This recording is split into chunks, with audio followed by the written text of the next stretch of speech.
Well, thank you. Thank you, Francois, for opening out your wonderful establishment to us and for all the work that you do and for your deeply philosophical and very valuable comments this morning. Um, to our friends in India, particularly Mr. Nandan Nilekani, for all of you know, he's the real architect and the visionary behind the digital revolution in the public space that we see in India, besides all that he's done in the field of information technology. Mr. Pramod Verma, the architect of all the wonderful brands that you now hear of, from Aadhaar to the entire India Stack process. To all my wonderful friends in iSpirit, they're the most exciting group of young people we meet. Over here, we have Rahul, Siddharth, Kamya, and to those of you who are in India. And here, of course, Ambassador Henri Verdier, the best digital diplomat you'll ever meet in the world. And I say this in all seriousness, a man who brings great experience, expertise, and vision to this job. Where is, of course, Eric Fessinet, General. Very pleased that you are here. He's the Deputy Commander of the Gendarmerie for the Cyberspace Command.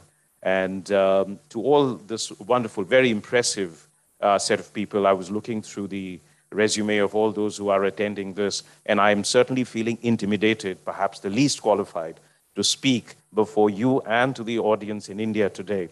But I tell you, I'm really, really excited because of all the things that we do in our relationship with France, and it's really a very wide range from political and defense and security to economic, culture, education. Digital partnership is really turning out to be something that really excites me.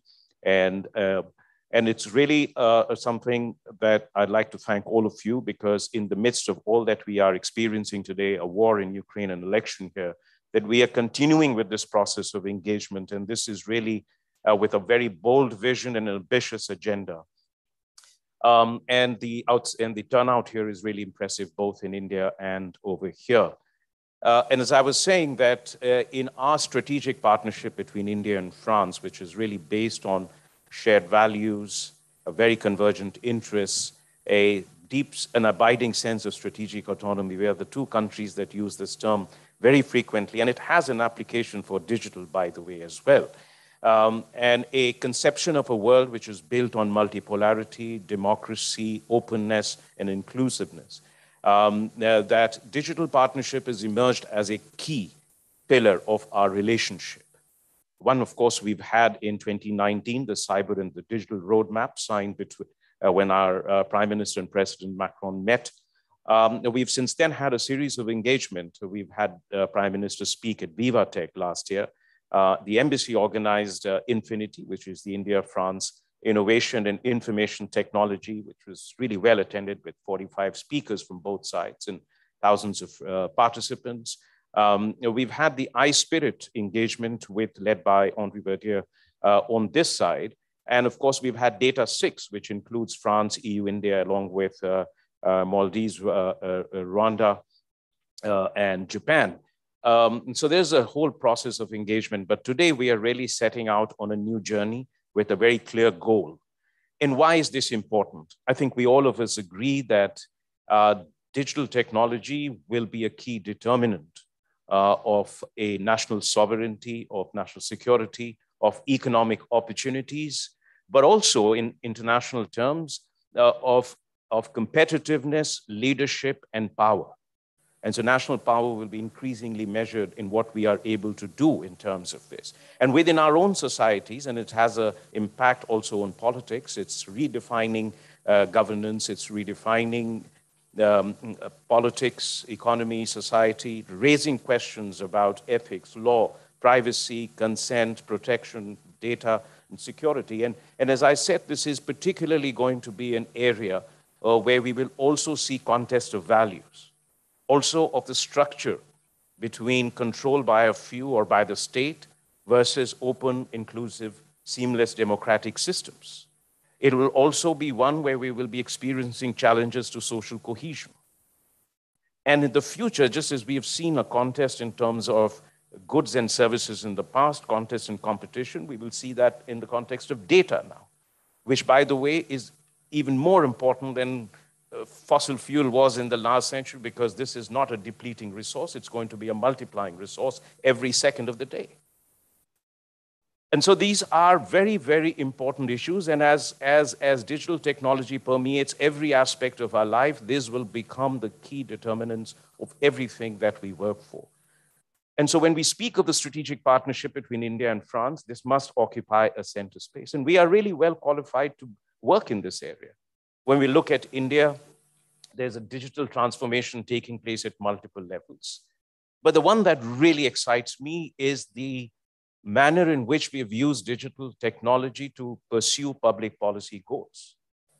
And by building, it's a story which we are familiar with, and you will hear it from the authors themselves, identity and an India stack on top of that, and a public digital infrastructure, which is open, free, and inclusive, which is democratic, and which is taking advantage of the rapid spread of cell phones and digital networks and fiber optic networks throughout the country. We've been able to transform governance, public delivery of services, of delivery of welfare. We've been able to mainstream the marginalized, empower the weak, bring banking, insurance, pension, education, scholarship, health within the reach of the remotest person and the poorest and the most disempowered in the past. And all of this is creating a new sense of opportunity, equity, and justice and dignity. When 450 million new individuals have bank accounts, it is more than just a financial tool. It is something that gives them a sense of identity and dignity. And when you have even a person, a vendor on the street, able to transact payments using a cell phone, it is transformative in the way business is being conducted and how that person feels included in the mainstream. Of a worker who gets his wages directly into his bank account. And we did this during COVID, when 800 million people were being given free food by using this public digital infrastructure. And the manner in which we carried out our vaccination program, or the manner in which we did contact tracing. This is all based on this. So there is endless possibilities when we think. And why is this happening? It is happening because we've created an infrastructure in which there are standards and protocols which are interoperable, where data can move seamlessly, but while maintaining privacy, ownership, and security. This is the foundation of what you will hear about today, in which we call data empowerment and protection architecture. That is, how do you ensure that a person owns the data, has rights over it, it is secure, maintains privacy, but is used as a tool of empowerment for small businesses, for individuals, for women, for children, for the weak, for the sick, and for society at large. And I see the same approach here in France. I see the same thing, with policy-driven approach which has built institutions, infrastructure, and incentives that is really using at what President Macron calls technology for good. I don't know, I shouldn't be taking names in an election season, but then it is a reality. So this is something which has truly impressed me. And I haven't heard of anyone else or in any other country here in Europe speak about this aspect of the impact of digital sovereignty on the entire gamut of public life or on national life, and all that the national goals that we pursue, as we've seen here in France. So to me, this is a natural partnership. And it is a natural partnership for other reasons as well. One, of course, as I said, we have great strategic partnership between our two countries, and we do extraordinary things of high levels of sensitivity in the realm of defense and security, in space, in nuclear, under the water, on the surface, in the air. So there is that level of trust which is unmatched. It is consistent. It has never changed with time, and it's been there for decades. Second, we have this great philosophical convergence between our two countries on the way we conceive the world as a multipolar world of equal and sovereign nations. And for a multipolar world, we need a multipolar economic world and a multipolar, a democratic, open, and equally accessible technological world as well. I mean, this is an absolute reality. And then when I see the two ecosystems, I'm amazed at how much philosophical convergence, to use the phrase which Henry Verdier uses, and how much connection there is and how much complementarity there is. When I look at the brilliance of French deep tech, when I look at the brilliance of the universities here, when I look at the innovation taking place in India, when I look at the scale and the scope and the speed with which we have operated in India, and the transformative ideas that are taking place here, I see opportunities not just for us to work together, but for us to contribute something to the world. This is something that should not be just restricted between India and France. Yes, we will create standards, we will create opportunities for ourselves, but we must do something for the rest of the world too. And for this, when I look at what we need to do, let me just say a few things. One, of course, is that we must have a conversation on public policy issues and regulatory issues. But that, I don't think, is a subject only governments should speak about. It's for you all to speak about, really. We should come in probably late, otherwise we might put all kinds of spanners in the wheel right away. Second is, of course, that this is very important for all of you to create that framework which we can then understand. Second is, we must discuss how we are both working on identities. You are doing this over here, we are doing this. It is not something that we necessarily have to export to each other because it's a sensitive subject, but it's something we can learn a lot from each other from our own respective experiences. Third, we do need to speak about how we can work together, and this is something that's going to happen today, on building common open protocols that we can work with.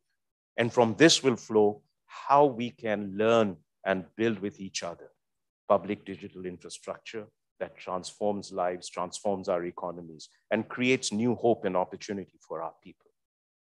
And when we do that, then of course we must work on standards. Standards that are applicable universally, that can be exported, certainly in the democratic world, and one which creates a genuinely open and inclusive and free public digital infrastructure in which free and open markets can flourish, and which is not either in the control of states or in the control of a few oligopolies. And then we need to build on that. Can we hide, just as India and France have done in the case of solar power? International Solar Alliance is India-France initiative. Plastic, ban on single-use plastic. India and France are working together. On national parks and biodiversity, we are working together in the Indo-Pacific. So here is a real opportunity for the 21st century, for us to work together to create, maybe perhaps through G20 or other medium, as we have discussed before with Henri, a vision on public digital infrastructure that comports with ours. And finally, of course, we must bring our brilliant ecosystems of startups together, to work together, to utilize the opportunities of 1.4 billion people and 600 odd million people that we see here. Together, 2 billion people can benefit from each other and also for the rest of the world.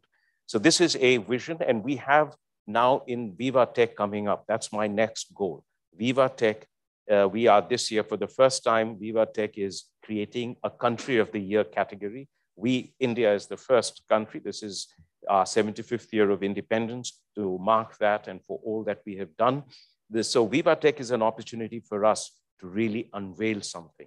So today, as we discuss in the course of the day, we have this opportunity to identify, to formulate a roadmap that leads us to some concrete projects.